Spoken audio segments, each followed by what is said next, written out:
में सैन्य निरीक्षण। धृतराष्ट्र ने कहा, हे संजय, धर्मभूमि कुरुक्षेत्र में युद्ध की इच्छा से एकत्र हुए मेरे तथा पांडु के पुत्रों ने क्या किया?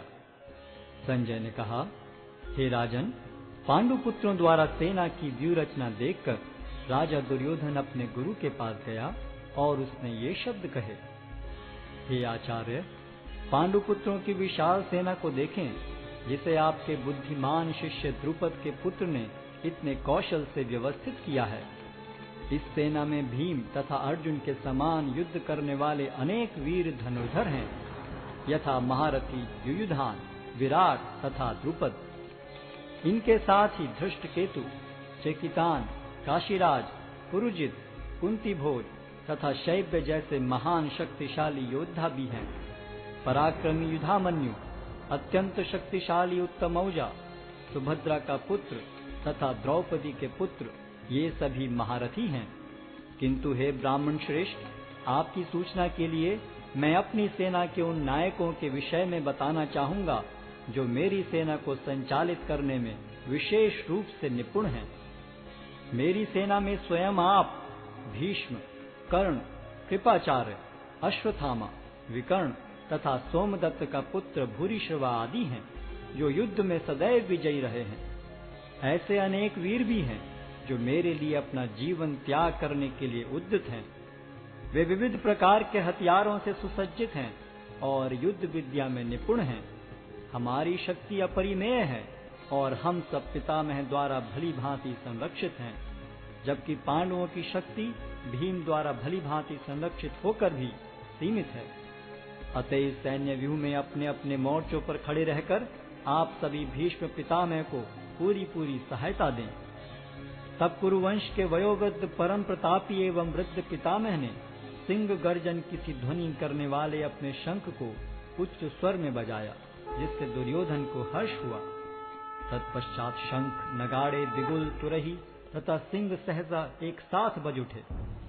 वह समवेत स्वर अत्यंत कोलाहलपूर्ण था। दूसरी ओर से श्वेत घोड़ों द्वारा खींचे जाने वाले विशाल रथ पर आसीन कृष्ण तथा अर्जुन ने अपने अपने दिव्य शंख बजाए। भगवान कृष्ण ने अपना पांचजन्य शंख बजाया, अर्जुन ने देवदत्त शंख तथा अति भौजी एवं अति मानवीय कार्य करने वाले भीम ने पौंड्र नामक भयंकर शंख बजाया। हे राजन, कुंती पुत्र राजा युधिष्ठिर ने अपना अनंत विजय नामक शंख बजाया तथा नकुल और सहदेव ने सुघोष एवं मणिपुष्पक शंख बजाए।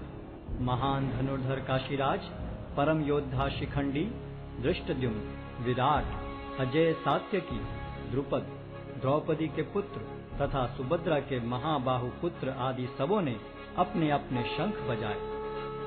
इन विभिन्न शंखों की ध्वनि कोलाहल पूर्ण बन गई, जो आकाश तथा पृथ्वी को शब्दायमान करती हुई धृतराष्ट्र के पुत्रों के हृदय को विदीर्ण करने लगी। उस समय हनुमान से अंकित ध्वजा लगे रथ पर आसीन पांडु पुत्र अर्जुन अपना धनुष उठाकर तीर चलाने के लिए उद्यत हुआ।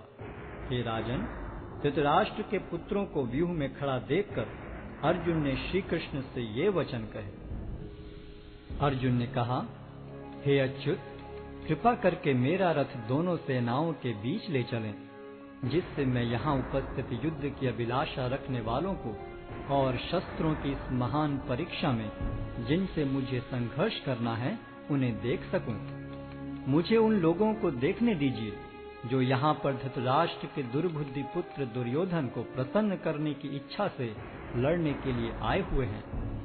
संजय ने कहा, हे भरतवंशी, अर्जुन द्वारा इस प्रकार संबोधित किए जाने पर भगवान कृष्ण ने दोनों दलों के बीच में उस उत्तम रथ को लाकर खड़ा कर दिया। भीष्म, द्रोण तथा विश्व भर के अन्य समस्त राजाओं के सामने भगवान ने कहा कि हे पार्थ, यहाँ पर एकत्र सारे कुरुओं को देखो। अर्जुन ने वहां पर दोनों पक्षों की सेनाओं के मध्य में अपने चाचा ताऊओं, पितामहों, गुरुओं, मामाओं, भाइयों, पुत्रों, पौत्रों, मित्रों, ससुरों और शुभ चिंतकों को भी देखा। जब कुंती पुत्र अर्जुन ने मित्रों तथा संबंधियों की इन विभिन्न श्रेणियों को देखा तो वह करुणा से अभिभूत हो गया और इस प्रकार बोला, अर्जुन ने कहा, हे कृष्ण, इस प्रकार युद्ध की इच्छा रखने वाले अपने मित्रों तथा संबंधियों को अपने समक्ष उपस्थित देखकर मेरे शरीर के अंग कांप रहे हैं और मेरा मुख सूखा जा रहा है। मेरा सारा शरीर कांप रहा है, मेरे रोंगटे खड़े हो रहे हैं, मेरा गांडीव धनुष मेरे हाथ से सरक रहा है और मेरी त्वचा जल रही है। मैं यहाँ अब और अधिक खड़ा रहने में असमर्थ हूँ। मैं अपने को भूल रहा हूँ और मेरा सिर चकरा रहा है। हे कृष्ण, मुझे तो केवल अमंगल के कारण दिख रहे हैं।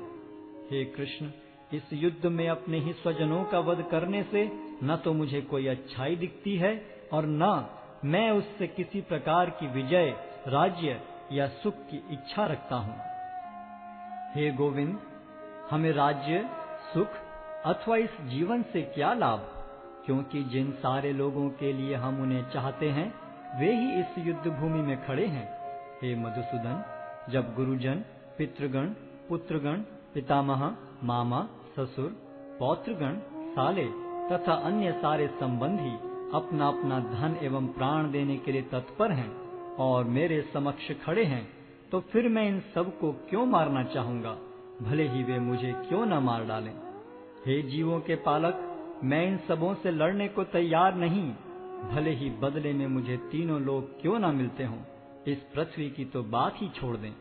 भला धृतराष्ट्र के पुत्रों को मारकर हमें कौन सी प्रसन्नता मिलेगी। यदि हम ऐसे आतताइयों का वध करते हैं तो हम पर पाप चढ़ेगा। अतः यह उचित नहीं होगा कि हम धृतराष्ट्र के पुत्रों तथा उनके मित्रों का वध करें। हे लक्ष्मीपति कृष्ण, इससे हमें क्या लाभ होगा और अपने ही कुटुंबियों को मारकर हम किस प्रकार सुखी हो सकते हैं। हे जनार्दन, यद्यपि लोक से अभिभूत चित्त वाले ये लोग अपने परिवार को मारने या अपने मित्रों से द्रोह करने में कोई दोष नहीं देखते, किंतु हम लोग जो परिवार के विनष्ट करने में अपराध देख सकते हैं, ऐसे पाप कर्मों में क्यों प्रवृत्त हों।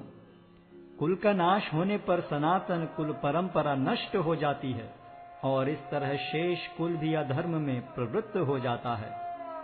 हे कृष्ण, जब कुल में अधर्म प्रमुख हो जाता है तो कुल की स्त्रियां दूषित हो जाती हैं और स्त्रीत्व के पतन से हे वृष्णिवंशी अवांछित संतानें उत्पन्न होती हैं। अवांछित संतानों की वृद्धि से निश्चय ही परिवार के लिए तथा पारिवारिक परंपरा को विनष्ट करने वालों के लिए नारकीय जीवन उत्पन्न होता है। ऐसे पतित कुलों के पुरखे गिर जाते हैं, क्योंकि उन्हें जल तथा पिंडदान देने की क्रियाएं समाप्त हो जाती हैं। जो लोग कुल परंपरा को विनष्ट करते हैं और इस तरह अवांछित संतानों को जन्म देते हैं, उनके दुष्कर्मों से समस्त प्रकार की सामुदायिक योजनाएं तथा पारिवारिक कल्याण कार्य विनष्ट हो जाते हैं। हे प्रजापालक कृष्ण, मैंने गुरु परंपरा से सुना है कि जो लोग कुल धर्म का विनाश करते हैं वे सदैव नरक में वास करते हैं। ओहो, कितने आश्चर्य की बात है कि हम सब जघन्य पाप कर्म करने के लिए उद्यत हो रहे हैं। राज्य सुख भोगने की इच्छा से प्रेरित होकर हम अपने ही संबंधियों को मारने पर तुले हैं। यदि शस्त्रधारी धृतराष्ट्र के पुत्र मुझ निहत्थे तथा रणभूमि में प्रतिरोध न करने वाले को मारें तो यह मेरे लिए श्रेयस्कर होगा। संजय ने कहा, युद्ध भूमि में इस प्रकार कहकर अर्जुन ने अपना धनुष तथा बाण एक ओर रख दिया और शोक संतप्त चित्त से रथ के आसन पर बैठ गया।